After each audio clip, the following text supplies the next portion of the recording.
Tampa Bay Buccaneers provide Manchester United fans with major reason to worry amid current crisis. When Malcolm Glazer purchased Manchester United, he did so not pretending to be all-knowing about the world of Premier League football. Sport helped the real estate mogul become a billionaire, and now his sons continue his legacy at Old Trafford, reports the Manchester Evening News.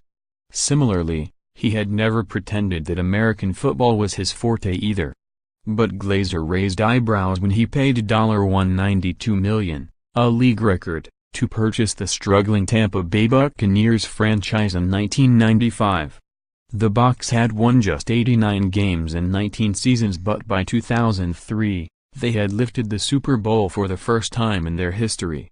That famous image of Glazer raising the Vince Lombardi trophy aloft is one that would soon haunt United fans as news of the family's controversial takeover broke a couple of years later. It was as good as it got for the Bucs, who have long operated well below the NFL salary cap, and they have not made it to the playoffs since Super Bowl-winning coach John Gruden's departure in 2008. Indeed, in that decade since, they have won just 59 games at a time when ticket prices have increased at the Raymond James Stadium, an arena taxpayers funded after the Glazers threatened to move the franchise elsewhere. All the while, though, the Bucs' value has grown and the Glazers' original investment has more than paid off. Forbes currently value the franchise at a whopping $1.975 billion, and the NFL shared distribution of wealth from TV deals, league-wide sponsorships, licensing and merchandise sales means that figure will continue to rise.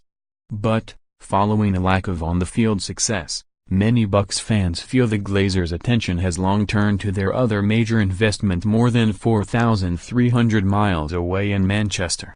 Something that may surprise United supporters. There is no longer 145,000 eager fans on the Bucs' season ticket waiting list like there was in 2007. Since Gruden's departure, the club have had 4 managers in 10 years with no tangible long-term strategy. Is it ringing alarm bells yet, United fans? United's success under the Glazers' ownership came in spite of them rather than because of them. The Americans were fortunate to inherit Sir Alex Ferguson in 2005. Someone who adapted to Glazeronomics when Chelsea and then City were outspending United. What has happened since the departure of Ferguson and Executive Vice Chairman David Gill draws uncomfortable parallels with the Buccaneers.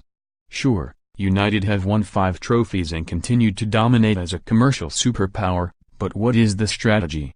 How do the club intend to outmaneuver City and return to the top again without a constant turnover of remarkably different managers and players?